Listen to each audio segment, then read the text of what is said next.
राष्ट्रवादी काँग्रेस शरदचंद्र पवार पक्षाचे सर्वेसर्वा शरदचंद्र पवार प्रदेश अध्यक्ष जयंत पाटील व जिल्हाध्यक्ष बळीराम काका साठे यांच्या मार्गदर्शनाखाली राष्ट्रवादीचे तालुका कार्याध्यक्ष गणेश मोरे यांनी दक्षिणमधील वांगी, मनगोळी, गावडेवाडी व अकोले या गावात शाखांचे आयोजन केले होते। जिल्हाध्यक्ष बळीराम काका साठे यांच्या हस्ते शाखेचे उद्घाटन करण्यात आले।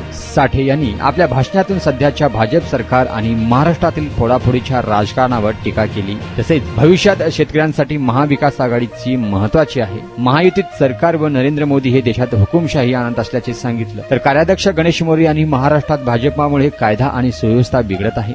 सरकारच्या चुकीच्या धोरणामुळे शेतकऱ्यांच्या पिकाला भाव मिळत नाहीये, ऊसाची बिले वेळेत मिळत नाहीयेत। भाजप सरकारच्या काळात महिला सुरक्षित नसल्याची टीका केली व येणाऱ्या विधानसभा निवडणुकीत महाविकास आघाडीलाच मतदान करण्याचे आवाहन केलं। यावेळी वांगीतील शाखा अध्यक्ष सलीम मुल्ला, प्रमोद कोळी, जमीर शेख, बबलू शेख, मनगोळ शाखा अध्यक्ष बाबासाहेब आंबळे, मधुकर कांबळे, सोमनाथ पाटील, रियाज शेख, गावडेवाडीचे शाखा अध्यक्ष बिरू गावडे, तानाजी हाके, बिराप्पा गावडे, नागेश गावडे, तर अकोले येथे शाखा अध्यक्ष वैभव जाधव, नेताजी माने, तुळशीराम कांबळे इत्यादी पदाधिकारी उपस्थित होते। हा शाखा उद्घाटनाचा कार्यक्रम यशस्वी होण्यासाठी गोरख चव्हाण, विकास चव्हाण, विठ्ठल घंटे, गणपत आंबळे, गणेश गावडे, ब्रह्मा मिस्त्री, तानाजी यलगुंडे, बाबासाहेब माने, गोटू पाटील, समर्थ गुंड, पिंटू माने, अमोल माने यांचे सहकार्य लाभले। तर वांगी, मनगोळी, गावडेवाडी व अकोले या गावात राष्ट्रवादी काँग्रेस शरदचंद्र पवार पक्षाला यावेळी लोकांचा उत्स्फूर्त प्रतिसाद मिळाल्याचे तालुका कार्याध्यक्ष गणेश मोरे यांनी सांगितलं। नारायण घंटे, लोकप्रधान न्यूज, मनगोळी।